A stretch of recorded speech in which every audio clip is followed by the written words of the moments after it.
მოგესალმებისა, მეცხრე არხის საინფორმაციო სამსახური პირდაპირ ეთერში ბრუნდება დღის მთავარ მოვლენებს ნინო ვარდოსანიძე გაგაცნობთ. დღეს გამოშვებაში ნახავთ. ერთი გარდაცვლილი, სახურავახტილი სახლები და დატბორილი ქუჩები. რაზარალი მიადგა ქვეყანას ძლიერი ქარის და შტორმის გამო. პრემიერ-მინისტრის დავალებით საგანგებო შტაბი იქმნება. ჩვენ მზად ვართ ყველანაირად ხარში ამოვიდეთ ჩვენი ქვეყნის მოსახლეობას. მე ვთხოვ საბანკო დაწესებულებებს ასევე გააქტიურდნენ, რათა არანაირი შეფერხება არ იყოს ფინანსური რესურსების მობილიზაციის თვალსაზრისით. მოზარდების შიმშილის ზღვარზე რამდენი ბავშვი ცხოვრობს საქართველოში უკიდურეს გაჭირვებაში. მინიმუმ 12% მთელი ბავშვების საქართველოში დაახლოებით მსგავს მდგომარეობაში არის. სახელმწიფოს პირველი პრიორიტეტი უნდა იყოს ამ ყველაფრის თავიდან აცილება. სტიქი დაზარალებული მოსახლეობის დასახმარებლად პრემიერ-მინისტრის დავალებით საგანგებო შტაბი შეიქმნა, რომელსაც ენერგეტიკის მინისტრი უხელმძღვანელებს. შტაბი აღრიცხავს იმ ზარალს, რომელიც სტიქიამ საქართველოს დედაქალაქს და რეგიონებს მიაყენა. დაახლოებით 3 დღეში კი უკვე აღდგენითი სამუშაოებიც დაიწყება. ამოქმედდა ცხელი ხაზი 2.51.07.74, რომელიც 24 საათიან რეჟიმში იმუშავებს. ყველაზე მეტად სტიქიამ აჭარა დააზარალა და იღუპა ერთი ადამიანი, ძლიერმა ქარმა საცხოვრებელ სახლებს სახურავები ახადა. დაიტბორა ელექტროენერგიის გარეშე დარჩა ათასობით აბონენტი. და რა ხდებოდა მთელი დღის განმავლობაში და რა მდგომარეობა ამ წუთებში აჭარაში, ნათია როყვა ჩაგვერთვება ბოლო ინფორმაციით პირდაპირ ეთერში. ნათია, გისმენთ. ნინო, ამ დრომდე ბათუმელი მეთევზე დაკარგულად ითვლება. უამინდობის გამო სამაშველო სამსახურის ზღვაში მისაძებლად გასვლას ვერ ახერხებს. ამის პარალელურად პრემიერ-მინისტრის გადაწყვეტილებით სტიქის შედეგების ლიკვიდაციისთვის საგანგებო შტაბი შეიქმნა. შტაბს, როგორც თქვენ აღნიშნეთ, უკვე კახი კალაძე უხელმძღვანელებს. შტაბის წევრები კი ფინანსთა მინისტრი ნოდარ ხადური, რეგიონალური განვითარების მინისტრი, ჯანდაცვის მინისტრი და შინაგან საქმეთა და თავდაცვის სამინისტროს წარმომადგენლები არიან. თუ რაიმე გარკვეული პრობლემები შეიქმნება დამატებით, ჩვენ მზად ვართ ყველანაირად ხარში ამოვიდეთ ჩვენი ქვეყნის მოსახლეობას. მე მინდა მოგახსენოთ, თუ რა პრობლემები შეიქმნა ენერგეტიკის კუთხით ქვეყანაში. გათიშული იყო და დღესდღეობისაც ჯერჯერობითაც გარკვეული პრობლემები არის 100,000-მდე აბონენტი. აჭარის ავტონომიურ რესპუბლიკაშია ყველაზე დიდი ზიანი ამ ეტაპისთვის, რაც ძლიერი ქარის და შემდგომ შტორმის შედეგად არის გამოწვეული. ეს არის 150-ზე მეტი დაზიანებული სახლის სახურავი. გორის ტერიტორიაზე 20-ზე მეტი მრავალსართულიანი კორპუსის სახურავია დაზიანებული. მე თვითონ ვიმყოფებოდი გორში, სადაც ადგილზე ვნახე არსებული მდგომარეობა. მინდა ხაზი გაუსვა იმას, რომ ამ სახლების დიდი ნაწილი 2012 წელს წინასაარჩევნოდ არის გაკეთებული და გადახურული და არის უხარისხოდ გაკეთებული. ჩვენ ადგილობრივი თვითმმართველობებიდან პერიოდულად ვიღებთ ინფორმაციას, ამიტომ მოქალაქეებს, რომელთაც დაუზიანდა სახლის სახურავები ან სხვა რაიმე სახის ზიანი მიიღეს, მათ პირველ რიგში უნდა მიმართონ ადგილობრივი თვითმმართველობის ორგანოებს, რომ თვითმმართველობის ორგანოებმა აღრიცხონ ეს ინფორმაცია. საქართველოს ფინანსთა მინისტრის ნოდარ ხადურის განცხადებით, მთავრობაში არსებობს იმის შესაძლებლობა, რომ სტიქის შედეგად დაზარალებული მოსახლეობას ფინანსური დახმარება გაუწიონ. ფინანსური სისტემა არის გამართული, ჩვენ გვაქვს რესურსები იმისათვის, რათა შტაბი როგორც კი გადაწყვეტილებას მიიღებს და საშუალება მოგვეცემა უკვე ამინდი გამოსწორდება, დავიწყოთ დაფინანსება იმ პროექტების, ეს იქნება ნაპირსამაგრის სამუშაოები აჭარასა და გურიაში, თუ ეს იქნება ის ზიანი, რომელიც მოსახლეობამ ან და ინფრასტრუქტურამ მიიღო. ამ თვალსაზრისით ხვალდილიდან უკვე დავიწყებთ აქტიურ მუშაობას. მე ვთხოვ საბანკო დაწესებულებებს ასევე გააქტიურდნენ, რათა არანაირი შეფერხება არ იყოს ფინანსური რესურსების მობილიზაციის თვალსაზრისით.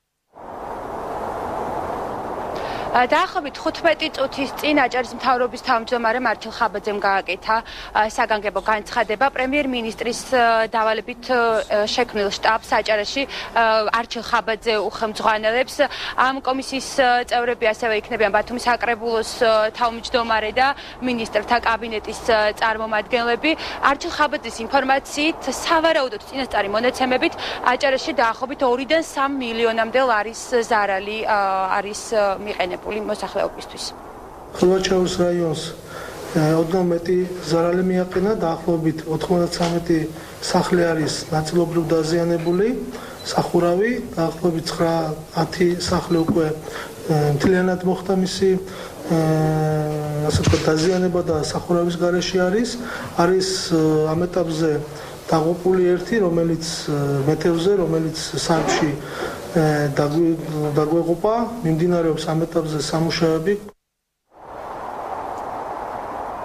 აჭარის გარდა სტიქიამ ზარალი მიაყენეს შიდა ქართლს, გურიას, დაზიანდა საცხოვრებელი სახლები, განადგურდა ელექტროენერგიის ბოძები. ეხლა დეტალები შეგიძლიათ ნახოთ ჩვენს რეპორტაჟში. შტორმი აჭარის სანაპიროს ამ დრომდე უდევს ბათუმსა და ქობულეთში ზღვამ სანაპირო ზოლი მიიტაცა. ქობულეთში ზღვამ 40 მეტრიანი ნაპირდამცავი ნაგებობა დაანგრია. ძლიერმა ქარმა ელექტროსადენები დააზიანა. შეწყვეტილია გაზმომარაგებაც. ქობულეთის გამგეობა ზარალის დასათვლელად გამოდარებას ელოდება. 30-40 მეტრი ნაპირდამცავი ნაგებობა მოხსნილი და წაღებული აქვს ზღვას. ტროტუარებზე თამარ მეფის სანაპიროზე არის რთული სიტუაცია იმის გამო რომ ამოტანილია ხრეში და დაზიანებულია გარეგანათების ბოძები. ფიზიკურად ვერ თვლით ზარალის ოდენობას შტორმიდან გამომდინარე, იმიტომ რომ უნდა ჩავიდეს ჩვენი სპეციალისტები ქვემოთ, გავახდენონ აზომვები. რამდენიმე სახლს ზღვამ საძირკველი გამოაცალა დაბაჩაქვში. მოსახლეობა დამცავი ჯებირების დარტყმას ითხოვს. მთელი სახლი თითქოს ნავში იჯეკი, გადიოდა შემოდიოდა. ხო შეიძლება რომ რაღაცა დროებით მაინც გააკეთონ კაცო ნაპირსამაგრის სამუშაო. ხუთბალიანი შტორმი აჭარის სანაპიროზე ღამის 2 საათიდან დაიწყო. ძლიერმა ხელვამ ბათუმში სანიაღვრეს სისტემა დააზიანა, რის გამოც რამდენიმე ქუჩა დაიტბორა. ზღვამ წააქცია გარეგანათების ბოძები და დაფარა ბულვარის მცირე ნაწილიც. ადგილზე ამ დრომდე მუშაობენ საგანგებო სიტუაციათა და კეთილმოწყობის სამსახურები. მთელი ტექნიკა მობილიზებულია, 6 ადგილას მუშაობს და უნდა ითქვას, რომ უმოკლეს 1 საათში ფაქტიურად ყველა არხი, რომელიც გაედინება ზღვაში, გახსნილი იქნება. გადაკეთილი არის ზღვის სანაპირო. მთელი ღამის განმავლობაში ბათუმის წყალის კოლექტივი მუშაობდა მედგრად. მთელი სამსახურები იყვნენ მობილიზებული, როგორც სახანძრო, ასევე კეთილმოწყობის სამსახურები. ძლიერი ღელვისა და ცუდი ხელვადობის გამო ვერ ხერხდება ზღვაში დაკარგული მეთევზის პოვნა. ბათუმის სამაშველო სამსახურმა სამძებრო სამუშაოებში დახმარება თურქ კოლეგებსაც სთხოვა. ეხლა ველოდებით რომ ჩაწნარდეს ამინდი და შტორმა დაიკლოს, რათა შეუსვა ჩვენი მყინთავები და გააგრძელონ საძიებო სამუშაოები. მოვადგინდა დიდი დაბღას, 3 იყვნენ, 3-ვე უცბად დაიკარგა, შემდეგ 2 გამოჩნდა, ეს მესამე არა.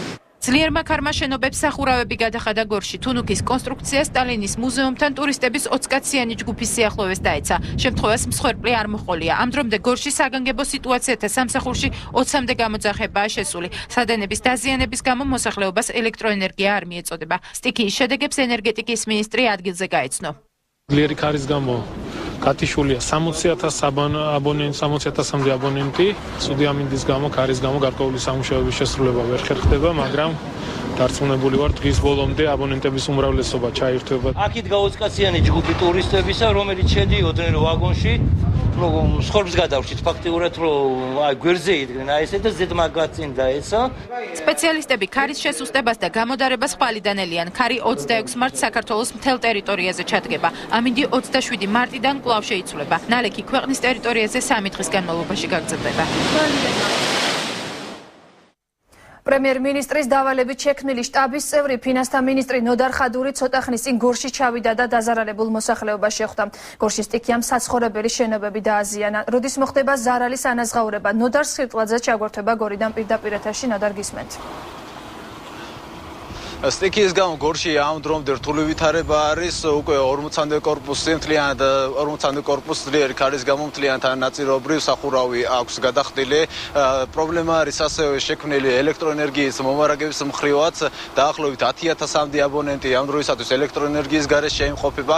გორში დღეს იმყოფებოდა ფინანსთა მინისტრი ნოდარ ხადურიც. მინისტრის განცხადებით სტიქიასთან საბრძოლველად მობილიზებულია შინაგან საქმეთა სამინისტროს და თავდაცვის სამინისტროს თანამშრომლები. მიხედვით მინისტრმა ასევე დღეს განაცხადა, რომ ზარალის სრულად აღწერის შემდეგ შესაბამისი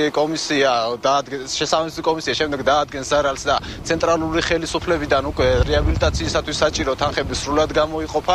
გორში დღეს ასევე ჩამოვიდა მაჟორიტარი დეპუტატი სოსო ვახტანგაშვილმა ჩვენთან საუბრისას განაცხადა, რომ წინა ხელისუფლების მიერ მრავალსართულიანი კორპუსების გადახურვის პროექტი უხარიცხოდ და ნაჩქარევად შესრულდა. დიდია ზარალი, კარგია რომ სვეტლი არ არის და მხოლოდ ერთი ადამიანი დაშავდა, მადლობა ღმერთს და მისი მდგომარეობაც ნორმალურია. პირველ ყოვლისა მე მინდა ვთხოვო ადგილობრივ მოსახლეობას, რომ ნუ გამოვლენ სახლებიდან, ვიდრე ქარი არ ჩადგება, იმიტომ რომ არ არის ბოლომდე ჩამოყრილი ის დაზიანებული სახურავები. გარდა ამისა, მე მინდა დაგაცნოთ, რომ საქართველოს მთავრობა, როგორც სამოქალაქო სექტორი, მთავრობის ისე თავდაცვის სამინისტრო და შინაგან საქმეთა სამინისტრო არიან სრულად მობილიზებულნი იმისათვის, რათა როგორც კი შესაძლებლობა მოგვეცემა, დავითოთ აღდგენითი სამუშაოები. სრული პასუხისმგებლობით მინდა განვაცხადო, რომ ნაციონალური მოძრაობის მიერ წინა საარჩევნო წელს გადახურული სახურავების 99% არის დაზარალებული და შესაბამისად აქედან გვინდა დასკვნა გავაკეთოთ, რომ ნაჩქარევად გაკეთებული საქმე, რომელიც წინა საარჩევნოდ იყო გათვლილი, ამ შედეგი დასრულდა. ჩვენ ვფიქრობთ, რომ უახლოეს მომავალში დაითვლება ის ზარალი, კომისია არის უკვე შეგეხმული და რომელიც დათვლის და სახელმწიფო ყველაფერს გააკეთებს იმისათვის, რომ თითოეული დაზარალებული ადამიანი დაკმაყოფილდეს და აუნაზღაურდეს ის ზარალი, რომელიც მათგან იცოდა. ქალაქში რამდენიმე უბანში მისასვლელი გზა ამ დროისათვის ისევ გადაკეტილია. ეს ძირითადად ის უბნებია, სადაც კორპუსებიდან ჩამოცვენილი სახურავის ნაჭრები ყრია. სარეაბილიტაციო სამუშაოების დაწყება ძლიერი ქარის გამო ჯერჯერობით შეუძლებელია. ადგილობრივ თვითმმართველობაში აცხადებენ, რომ ხვალიდან შეიქმნება შესაბამისი კომისია და დათვლის გორში მიყენებულ ზარალს. წინასწარი მონაცემებით მხოლოდ გორში სტიქისგან მიყენებულმა ზარალმა 200,000 ლარს გადააჭარბა. ეს იყო ნოდარ სხირტლაძე და პირდაპირ ჩართვა გორიდან შტაბის ხელმძღვანელი კახა კალაძე კი სოფელ მუხრანში ჩავიდა, სადაც ელექტროგადამცემი ხაზების მდგომარეობას გაეცნო და ენერგოპროჯორჯიას წარმომადგენელს შეხვდა. ძლიერი ქარის გამო გადამცემი ხაზი დაზიანდა და ელექტრომომარაგება მცხეთა-მთიანეთის მოსახლეობის ნაწილს შეუწყდა. ენერგეტიკის მინისტრის განცხადებით აღდგენითი სამუშაოები უკვე მიმდინარეობს, მაგრამ დენის მიწოდების სრულად აღდგენას მხოლოდ ამინდის გაუმჯობესების შემდეგ ვარაუდობენ. ანალოგიური პრობლემაა შექმნილი კახეთში, ქვემო ქართლში, სამცხე-ჯავახეთსა და შიდა ქართლში. ძლიერი ქარის გამო ხედავთ დაზიანდა ელექტროგადამცემი ხაზები.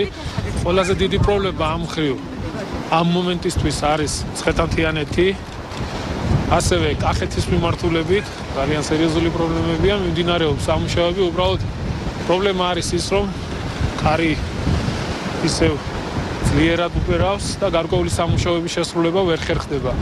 მაგრამ სამუშაოები მაინც გრძელდება, მთელი ღამის განმავლობაში გაგრძელდება და მაქსიმალურად ვეცდებით, რომ აღვადგინოთ ის დაზიანებული ელექტროგადამცემი ხაზები. მცხეთა-მთიანეთი ის რეგიონია, რომელიც ყველაზე მეტად დაზარალდა ამ სტიქიის გამო. მხოლოდ ამ რეგიონში ელექტროენერგიის გარეშეა დარჩენილი დაახლოებით 30,000 აბონენტი და ეხლა ამ სოფელში, სადაც ვიმყოფებით, სოფელ მუხრანში 2500-მდე აბონენტია გათიშული ამ ფიდერზე. მთლიანად საქართველოს მასშტაბით 60,000-ზე მეტი აბონენტია გათიშული. ყველაზე მეტი გათიშვა არის მცხეთა-მთიანეთი, ქვემო ქართლი, შიდა ქართლი და სამცხე-ჯავახეთი. ძლიერმა ქარმა პრობლემები დედაქალაქში შექმნა. საგანგებო სიტუაციების სამსახურში 60-ზე მეტი გამოძახება დაფიქსირდა. დაზიანდა იუსტიციის სახლის სახურავი. მასალა, რომლითაც შენობა არის გადახურული, მიმდებარე ტერიტორიაზე დაახლოებით 9 საათის განმავლობაში იყრებოდა, რის გამოც არსებობდა გამლელთა დაშავების საფრთხე. ადგილზე სამაშველო სამსახურის 2 ბრიგადა გამოიძახეს, რომლებას დაზიანებული ნაწილების მოცილება შეძლეს. იუსტიციის სახლის აღმასრულებელი დირექტორის განცხადებით უკვე მიმდინარეობს ზარალის დათვლა და მალე სახურავის აღდგენა დაიწყება. ზემოთა მხრიდან არ არის ახდელი მართალია, მაგრამ ქვემოთა მხრიდან რომელიც შეკიდული ჭერი ერწყმის გადახურვას, სასმენო გადახურვას დაახლოებით 40 კვადრატამდეა, დაახლოებით 40-50 კვადრატამდეა ჩამოყრილი და იყო საშიშროებო გადმოცემილიყო და ადამიანებისთვის ზიანი მიეყენა, მაგრამ უკვე შესულები არიან ჩვენი ჯგუფები, უკვე ამას მთლიანად მოაცილებენ ამ საფრთხეს, რომელიც საფრთხეც ყოფილიყო შეიძლება და შესაძლებელი ადამიანისთვის მომტანი ზიანი. ძლიერი ქარის შედეგად დაზიანდა თბილისის იუსტიციის სახლის სახურავის მე-7 ფოთოლი. იტალიური კომპანია, რომელმაც ეს სახურავი დაამზადა, პერმასტელიზა უკვე აქ არის, ასე ვთქვათ, სწავლობენ ამ დაზიანებულ ნაწილს თუ რა ხდება და რა სიტუაციაა და როგორც კი ჩადგება ქარი, მოხდება სარემონტო სამუშაოების დაწყება. ახლა კი დღის სხვა მოვლენები კიდევ ერთი კანონ პროექტი, რომელიც ხელისუფლებასა და ოპოზიციას შორის შესაძლოა ახალი პოლიტიკური დავის საგანი გახდეს. საკონსტიტუციო ცვლილებების შემდეგ კითხვის ნიშნის ქვეშ დგება საერთო სასამართლოების შესახებ კანონ პროექტის მიღება. დღეს ცნობილი გახდა, რომ პრეზიდენტი ხვალისათვის რიგგარეშე სესიის დანიშვნას დათანხმდა, რომელზეც საკონსტიტუციო ცვლილებებს მესამე მოსმენით უყრიან კენჭს, თუმცა დღის წესრიგში არ შეიტანა საერთო სასამართლოების შესახებ კანონ პროექტი. აქვს თუ არა პარლამენტს პრეზიდენტის თანხმობის გარეშე საკითხის განხილვის უფლება, რატომ არსურს არსებული სახით კანონის მიღება უმცირესობას და რა ბერკეტს იტოვებს პრეზიდენტი? გვანცა პაპავაძე ისაუბრებს პირდაპირ ეთერში დეტალებით. საქართველოს პრეზიდენტმა დღეს პარლამენტის რიგგარეშე სხდომის მოწვევის განკარგულება გამოსცა დეპუტატები სულ 49 საკითხს განიხილავენ, თუმცა დღის წესრიგში საერთო სასამართლოების შესახებ კანონ პროექტის განხილვა არ არის გათვალისწინებული. მიუხედავად პრეზიდენტის გადაწყვეტილებისა, პარლამენტს აქვს უფლება, რომ ეს საკითხი დღის წესრიგში ჩაწეროს და შემდეგ განიხილოს, თუმცა არის კიდევ ერთი საკითხი, პრეზიდენტს რჩება ვეტოს უფლება. საპარლამენტო უმრავლესობაში ამბობენ, რომ იმ შემთხვევაში თუ კი პრეზიდენტი ამ უფლებას გამოიყენებს, ისინი ვეტოს დაძლევენ, რადგან ამისათვის სულ 90 ხმა საჭირო. გარდა ამისა, კანონ პროექტის მიღებას არ სჭირდება საკონსტიტუციო უმრავლესობა, რადგან ეს არის ორგანული კანონი და შესაბამისად მის მისაღებად 74 ხმა საკმარისი იქნება. მიუხედავად ასეთი შესაძლებლობებისა, საპარლამენტო უმრავლესობაში დღეს გადაწყვიტეს, რომ ხვალინდელ სხდომაზე საერთო სასამართლოების შესახებ კანონ პროექტს არ განიხილავენ და მას 3 აპრილს პლენარულ სხდომაზე გაიტანენ. მიუხედავად იმისა, რომ პრეზიდენტმა დღის წესრიგში ეს საკითხი არ შეიტანა, პარლამენტს მაინც აქვს ამ საკითხის დღის წესრიგში შეტანისა, განხილვის და გადაწყვეტილების მიღების უფლება. კონსტიტუცია აძლევს პარლამენტს ამის უფლებას. მეორე ის, რომ თუ პრეზიდენტმა ვეტო გამოიყენა, ჩვენ ეს ერთხელ უკვე ხონდა მსგავსი შემთხვევა და ახლაც შეძლეთ საჭიროების შემთხვევაში ვეტოს დაძლევას. და მესამე რაც თავარია, არის ის, რომ მიმდინარეობდა კონსულტაციები ამ საკითხთან დაკავშირებით და ალბათ ხვალინდელ სხდომაზე სასამართლოების კანონს არ განვიხილავთ, მიუხედავად იმისა, რომ ამის უფლება გვაქვს, საბრძოლო გადაწყვეტილებას პარლამენტი მიიღებს და შევეცდებით, რომ კიდევ ერთხელ ვცადოთ შეთანხმების მიღწევას საპარლამენტო უმცირესობაზე. საპარლამენტო უმცირესობაში ამბობენ, რომ ამ კანონ პროექტის მიღებით ევროკავშირთან ასოცირებისა და თავისუფალი ვაჭრობის შესაძლებლობა გართულდება, საპარლამენტო უმრავლესობაში კი ამ შეფასებებს თითიდან გამოწვეულს უწოდებენ. ჩვენ შეიძლება გაგვირთულდეს ასოცირება ევროკავშირთან, ჩვენ შეიძლება გაგვირთულდეს თავისუფალი ვაჭრობის შესაძლებლობა ევროკავშირთან. და გარწმუნებთ, რომ ევროკავშირის ბაზარი ბევრად უფრო მნიშვნელოვანი საინტერესოა ქართული ინტერესებისათვის, ვიდრე ეს არის რუსული ბაზარი. მაგრამ სამწუხაროდ ქალბატონებს წულუკიანს, ხიდაშელს, ბესელიას ეს არ ესმით, ან არ აინტერესებთ. საქმე ეხება იმას, რომ ორი უმნიშვნელოვანესი დასკვნა ვენეციის კომისიისა, რასაც ეყრდნობა სახალხო პარტია, არის შემდეგი. ერთი, პოლიტიკურ ცვლილებებთან ერთად ნუ შეცვლით სასამართლოს ხელმძღვანელობას. და მეორე, თუ კი გადაწყვეტთ, რომ მომავალში სხვანაირად იქნას სასამართლოს ხელმძღვანელობის ნაწილი არჩეული პარლამენტის მხრიდან, აუცილებლად უნდა გაითვალისწინოთ ოპოზიციის აზრიც. ეს აბსოლუტურად თითთან გამოწვეული შეფასებები ვითომ და იმასთან დაკავშირებით, რომ ჩვენი ევროპელი კოლეგები და ექსპერტები სასტიკად ეწინააღმდეგებიან ვითომ და ამ ცვლილებებს, რაც არის ჩემი აზრით აბსოლუტურად ცრუ შეფასება, ყალბი შეფასება, უამრავი შეფასება მოისმინეთ ჩვენ საწინააღმდეგო ამ დღეების მანძილზე. ჩვენ ველოდებით ვილნიუსის სამიტს, ვერავით არის ინსინუაციები, ბინძური, რომელსაც მიხეილ სააკაშვილი ყოველდღიურად უგორებს ქართულ სახელმწიფოს. უკვე მე ესე უყურებ აბსოლუტურად ამას, ჩვენ ვერ შეგვაფერხებს. როგორც უკვე მოისმინეთ, ხვალინდელ სხდომაზე საერთო სასამართლოების შესახებ კანონ პროექტს არ განიხილავენ, თუმცა დღის წესრიგში მოხდა საქართველოს კონსტიტუციური კანონის პროექტი საქართველოს კონსტიტუციაში ცვლილებების შეტანის თაობაზე, რომელსაც ხვალ პარლამენტი მესამე მოსმენით განიხილავს. პრეზიდენტის განკარგულება და ხვალინელ სესიაზე განსახილველი საკითხები გვანცა პაპავაძემ გაგვაცნო. პრეზიდენტის ესკორტით თბილისი მარნეულის დამაკავშირებელ ცენტრალურ ავტომაგისტრალზე ავტოავარიის მიზეზი გახდა. სწრაფი სიჩქარით მიმავალმა ესკორტმა ორივე მიმართულებით გზის სავალი ნაწილი დაიკავა, რის გამოც ორი მსუბუქი და ერთი სატვირთო ავტომანქანა დაშავდა. მძღოლებმა შემჭიდროებული გზის გამო საჭის დამორჩილება ვერ შეძლეს და გზის სავალი ნაწილიდან გადავიდნენ. მსუბუქად არიან დაშავებული ავტომანქანების მგზავრები. მომხდართან დაკავშირებით მიმდინარეობს გამოძიება.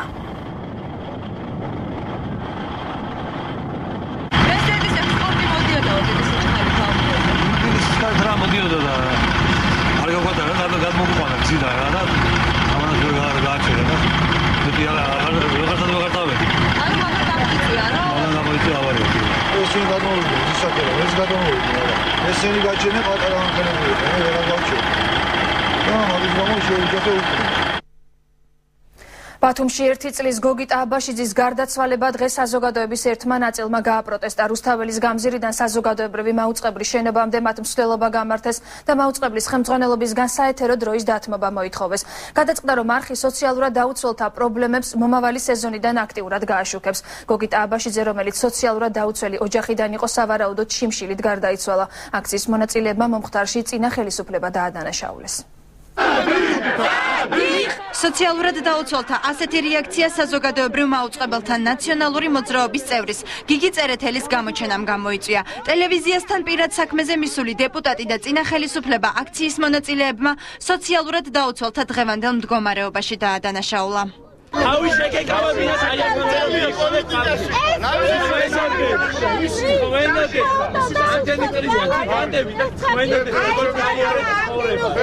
კაბიკიანი პური ვერ ვიყიდია ხალხო სირწმილი ეგეთ საქართველოს სომარს ეხმარებიან ჩვენ არ გვეხმარებიან. წინა პერიოდში ჩვენი მოქალაქეების დიდი ნაწილი ღარიბი ადამიანები იღებდნენ გარკვეულ დახმარებას, ეს არ იყო საკმარისი და დღეს ალბათ მეტი უნდა გაკეთდეს.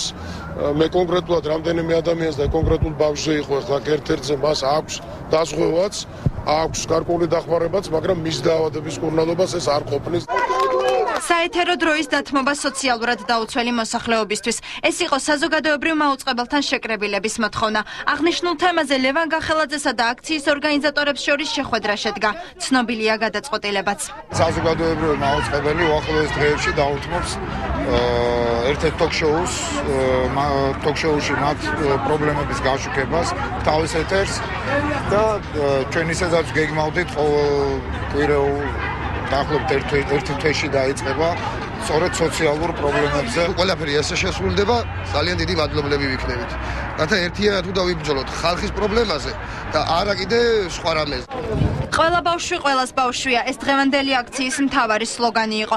საზოგადოებრივ მაუწყებელთან მისვლამდე ახალგაზრდებმა ხელვაჩაურის რაიონში დაღუპულ 1 წლის გოგიტა აბაშიძის ოჯახს სოლიდარობა რუსთაველის მეტროსთან გამართული აქციით გამოუცხადეს.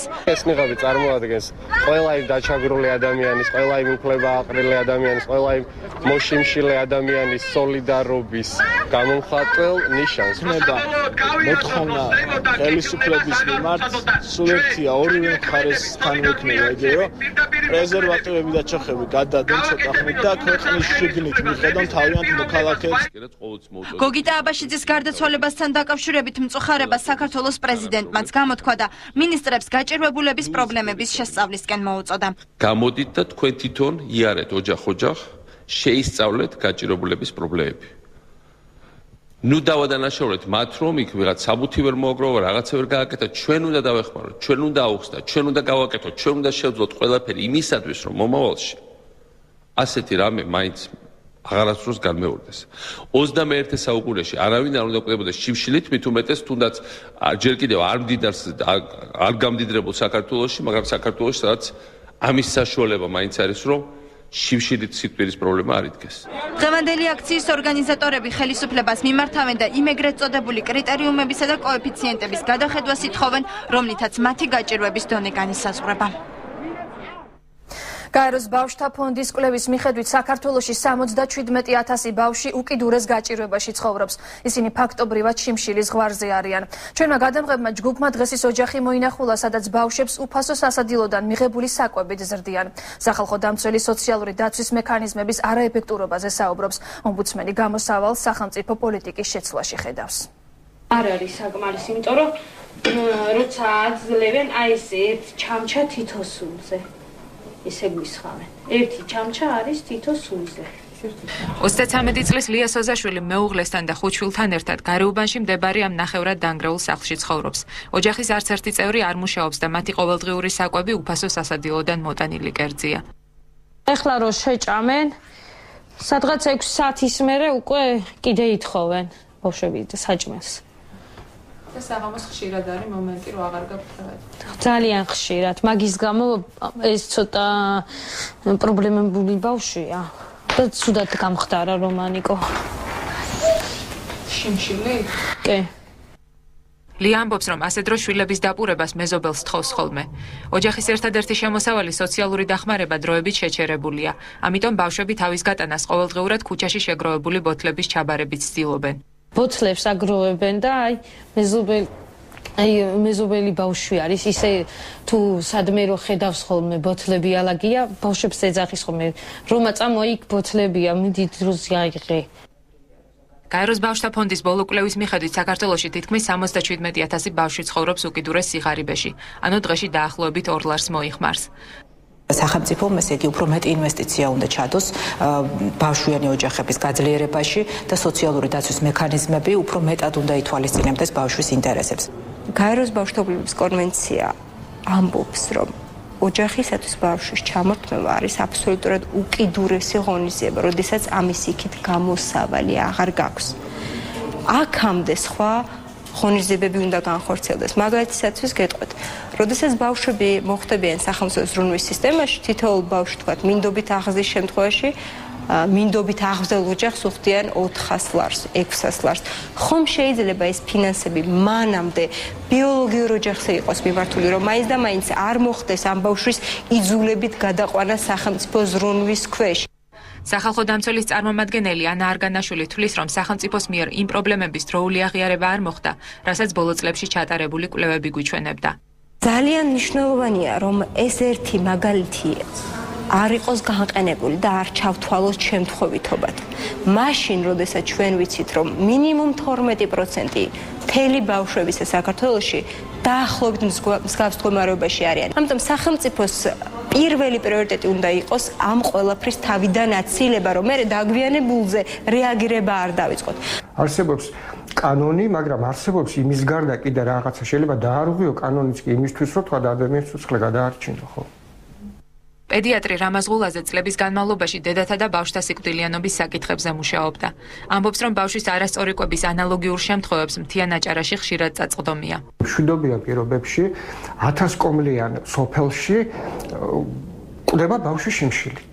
ბოლო უნდა იყოს ეს და ამის აღნიშნული შეიძლება მართლაც გაკეთდეს, რადგან საქართველოში ბოლოს შიმშილით ბავშვი მოკვდა 2013 წელს.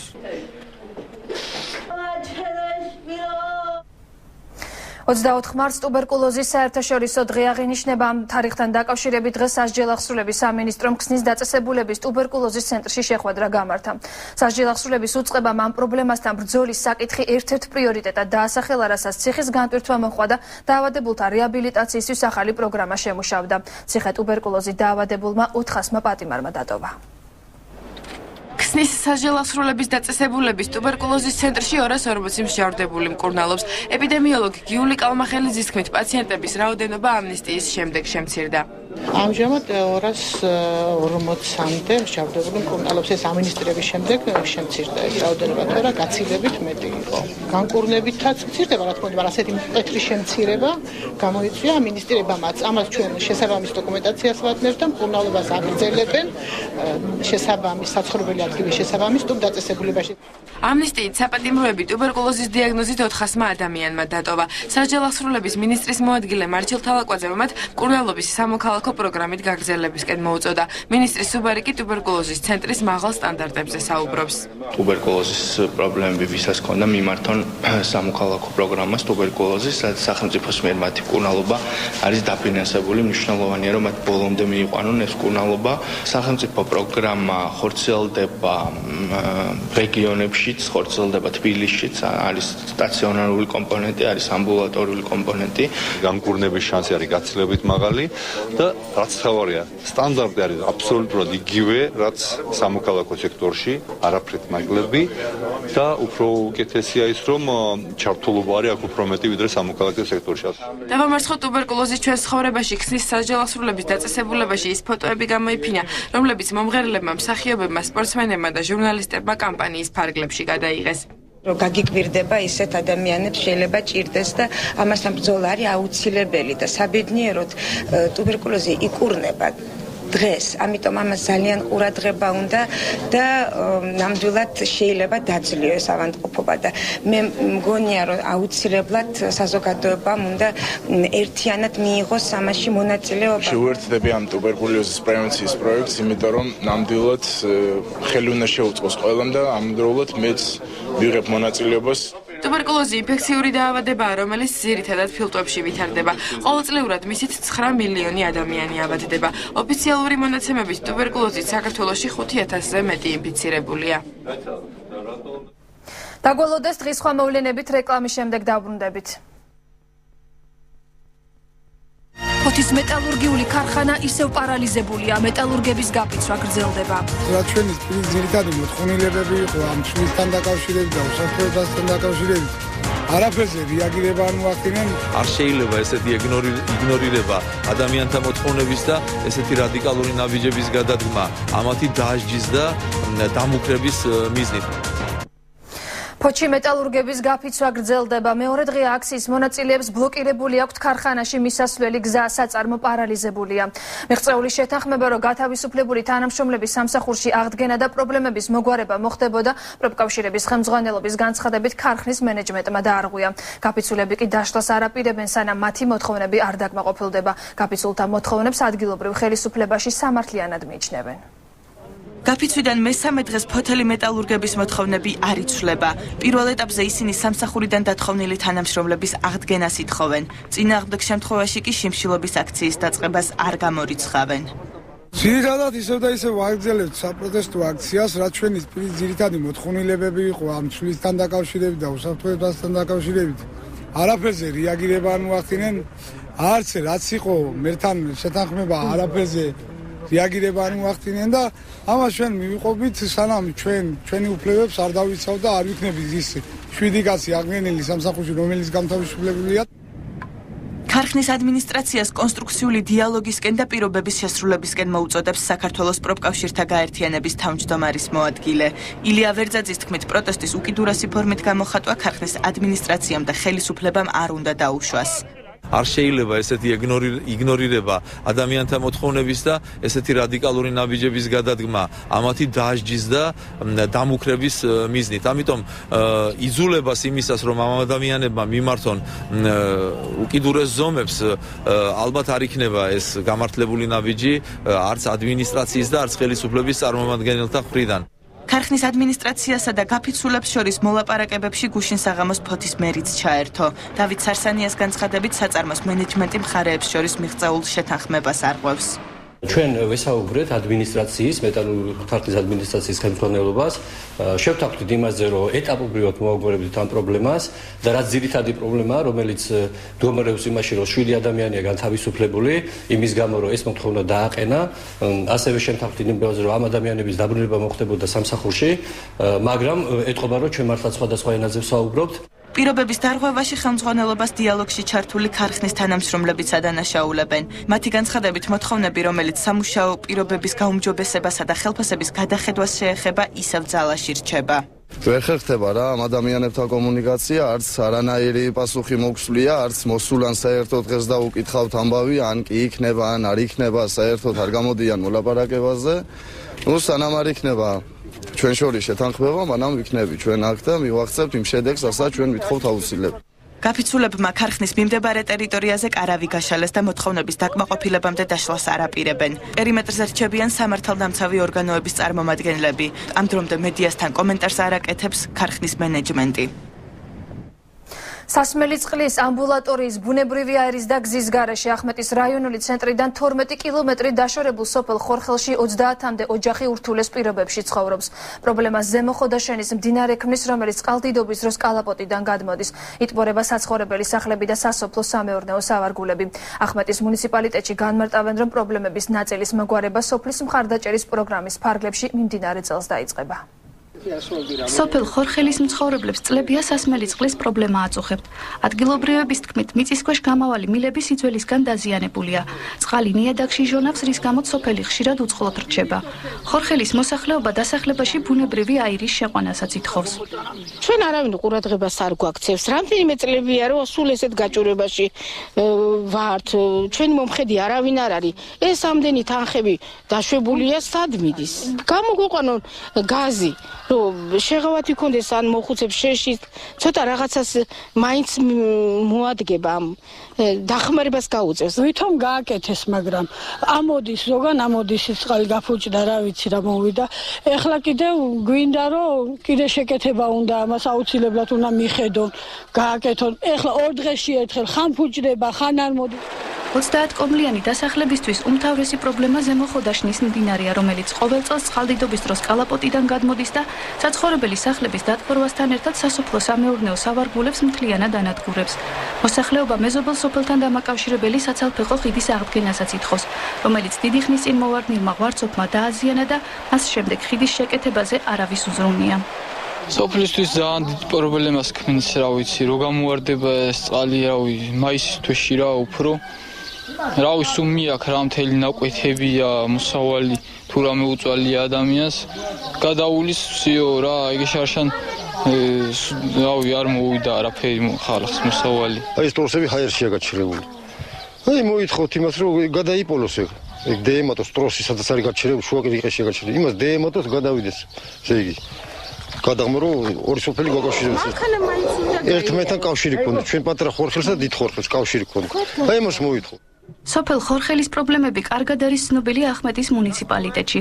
რაიონის გამგებელი ბექა ბაიდაური მოსახლეობას რამდენიმე საკითხის მოგვარებას წელს ვერპირდება. მისი თქმით, სოფლის მხარდაჭერის პროგრამიდან ხორხელისთვის უკვე გამოყოფილია 12,000 ლარი, საიდანაც გარკვეული თანხა მდინარის ჯებირების მშენებლობას მოხმარდება. სოფლის პროგრამების დახმარებით გამოიყოფა ახლა თანხები. კონკრეტულ სოფელზე კონკრეტული თანხა არის გათვალისწინებული. ჩვენ ჩავატაროთ კრებები. და ამ ხორხელს ჩატარდება კრება და ამ თვითონ მოსახლეობა რაღაც მოითხოვს და რაღაც მისცემს პრიორიტეტს, არის გაკეთებას უნდა პერიოდში ის გაკეთება. ეს იქნება წყალი თუ გზა თუ რავი რაც იქნება.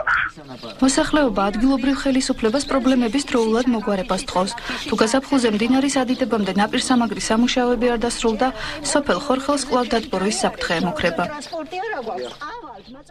მოძველებული ინფრასტრუქტურა და დაზიანებული სავარჯიშო მოედანი ერთ-ერთი ყველაზე დიდი სპორტსკოლა ქუთაისში აღსაზრდელებს სათანადო პირობებს ვერ უქმნის. მწვრთნელები ბევრ პრობლემაზე საუბრობენ, რის გამოც მომავალ სპორტსმენებს ვარჯიში უჭირთ. 400-მდე ბავშვი დაზიანებულ დარბაზში ვარჯიშობს, რთულ მდგომარეობაშია კალათბურთის და მაგიდის ჩოგბურთის სექციები. ამის გამო სკოლა მნიშვნელოვანი ტურნირების ჩატარებას ვერ ახერხებს. ქუთაისის მე-11 სპორტსკოლის ეზოში ჩოგბურთის კორტები დაახლოებით 30 წელია რაც ფუნქციონირებს. დღეს კორტის ასფალტის საფარი დაზიანებულია. წვიმიანი ამინდის დროს ბავშვებს სათამაშო დარბაზში უწევთ ვარჯიში, სადაც მდგომარეობა უფრო სავალალოა. თქმა უნდა, პირობები ძალიან სავალალო გვაქვს. კედლები დანგრეულია, სამწუხაროდ ნესტია, ბავშვები იგუდებიან ხოლმე მეზობს. რა ვიცი, ძალიან ცუდი პირობები გვაქვს, ბზარები მოედანზე, ბურთის მიმართულება, იცვლება და ძალიან ცუდია სპორტსმენისთვის და 30 წელიწადზე მეტია არაფერი არ გაკეთებულა სამწუხაროდ. სკოლაში არსებულ მძიმე პირობებზე საუბრისას მწვრთნელი გასულ წლებში უხარისხოდ შეკეთებულ კორტებზე ამახვილებს ყურადღებას. ლილე ჩაჩხიანი სერიოზული სპორტული შედეგების მიღწევისთვის დახურული დარბაზის აგების აუცილებლობაზე საუბრობს. კორტი გაგვიკეთეს, რომელიც 2 თვეში ფაქტურად საფარი გამუჭებული იყო, ვეღარც იქ დავდივარ. დახურული დარბაზი არ გაგვიკეთეს, რაც აუცილებელია ჩოგბურთისთვის. მოგეხსენება, წვიმაში თამაში არ ხდება საერთოდ. სპორტსკოლაში ჩოგბურთის გარდა კალათბურთისა და მაგიდის ჩოგბურთის სექციებიც ფუნქციონირებს, თუმცა სკოლაში არსებული ინფრასტრუქტურა უკვე მოძველებულია. სკოლაში არსებულ პრობლემაზე საუბრობს სკოლის დირექტორი. მერაბ სვინტრაძის განმარტებით სკოლას არ გააჩნია შესაბამისი პირობები იმისთვის, რომ სერიოზულ ტურნირებს უმასპინძლოს. სკოლის თვითონ ინფრასტრუქტურა არ გვაძლევს იმ საშუალებას, რომ საერთაშორისო ან ნორმალური ტურნირი ჩაატარო, როგორც ვიცი, ჩოგბურთში არის 4 ღია კორტი უნდა იყოს და 3 დახურული, რომ ტურნირი ჩაატარო და ჩვენთან თქვენს უყურებთ არ არის ეს საშუალება. ხელფასი, მწვანელის ხელფასი, ხელზე ასაღები არის 207 ლარი. თქვენს კარგად გესმის, რომ საკმარისი არ არის. სპორტულ დაწესებულებათა გაერთიანება 2 წლის წინ შეიქმნა. მისი მმართველი დავით აბულაძე ამბობს, რომ მცირე პერიოდის განმავლობაში ბევრი მნიშვნელოვანი საქმე გაკეთდა. თუმცა ის სხვადასხვა სპორტსკოლებში პრობლემების არსებობას არ უარყოფს და აცხადებს, რომ მე-11 სკოლაში ყველაზე მძიმე მდგომარეობაში ჩოგბურთის სექციაა.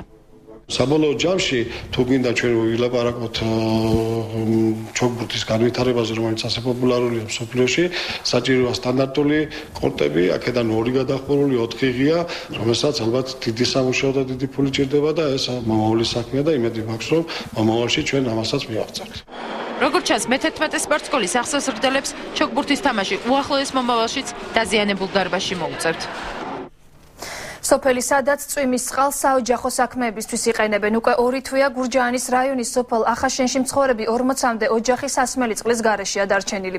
მოსახლეობას წყლის მოტანა დიდი მანძილიდან უწევს. დაზიანებული წყალსაკაჩის აღდგენაზე კი მოსახლეობას ადგილობრივი ხელისუფლებისგან ჯერ კონკრეტული პასუხი არ მეუღია. ადგილობრივები დახმარებას ითხოვენ. თუ რამე შეგჭირება, იმაში წვიმის წყალს ახმაროთ. აი ესე ვიტანჯებ.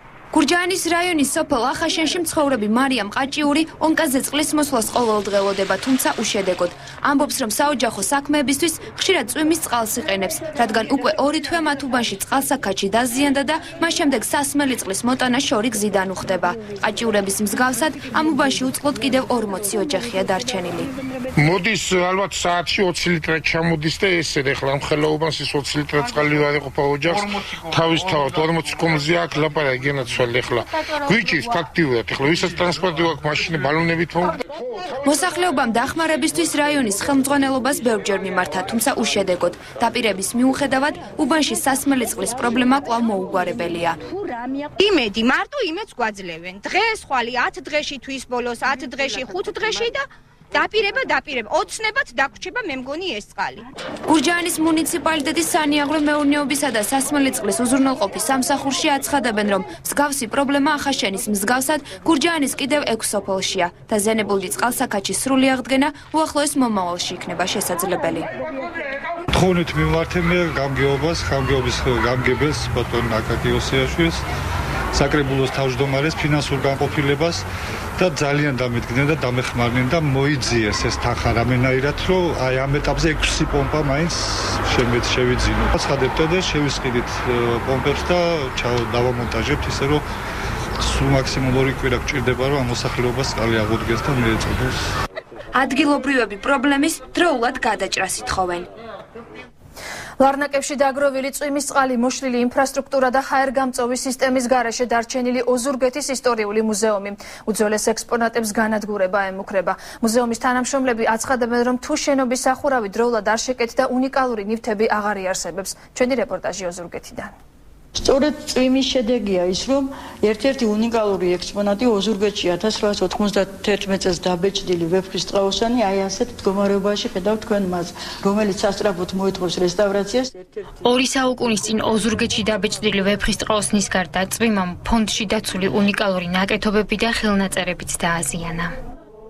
დღეისათვის მუზეუმში დაცული 6000-მდე ექსპონატი, მათი ქრონოლოგია მოიცავს პერიოდს ძველი წელთაღრიცხვის მე-7 წლეულიდან ნეოლითიდან დღემდე. ოზურგეთის ისტორიული მუზეუმის დირექტორი ამბობს, რომ ექსპონატები სახურავიდან ჩასულმა წვიმის წყალმა დააზიანა. აქ სახურავი ბოლოს 8 წლის წინ შეკეთდა, როგორც ამბობენ, უხარისხოდ. მაშინ საკრებულომ საამისოდ 30000 ლარი გამოყო. საგანგაშო მდგომარეობაა, იმისგან რომ ეს სახურავი ვერ აჩერებს წყალს და ჩამოიღრება მთლიანად შენობაში. ოზურგეთის უხნალექს ვერ უძლებს მსგავსი გადახურვის სტილი. ამისათვის აუცილებელია, რომ მოხდეს თუნუქით გადახურვა. შეიცვალოს ეს სტილი, ეხლა რომელიც არის, გადაიხუროს თუნუქით და იქნება აბსოლუტურად დაცული შენობა. ისტორიული მუზეუმი 2007 წლიდან ოზურგეთის მუნიციპალიტეტის ბაზაზეა. მუზეუმისთვის გამოყოფილი მწირი დაფინანსება მხოლოდ დასაქმებულთა მცირე ხელფასს და კომუნალურ ხარჯებს ხმარდება.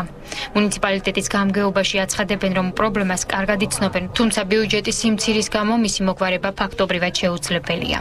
Დენიმე წელია უკვე ეს პრობლემა არსებობს, ახალი არ არის ნამდვილად. კულტურის სამინისტროც არის, რა თქმა უნდა, საქმის კურსში. მათ აქვთ აბსოლუტურად ჩვენი ყველა მონაცემი. ეს იქნება ტექნიკური აღჭურვილობა თუ ეს იქნება თვითონ მატერიალურ-ტექნიკური მდგომარეობა. მუზეუმის თანამშრომლების განცხადებით, თუ პრობლემა დროულად არ მოგვარდა, გურიის ისტორიას განადგურება ემუქრება. დღის მთავარი მოვლენები ნინო ვარდოსანიძემ გაგაცნოთ. დიდი მადლობა ყურადღებისთვის. ნახვამდის.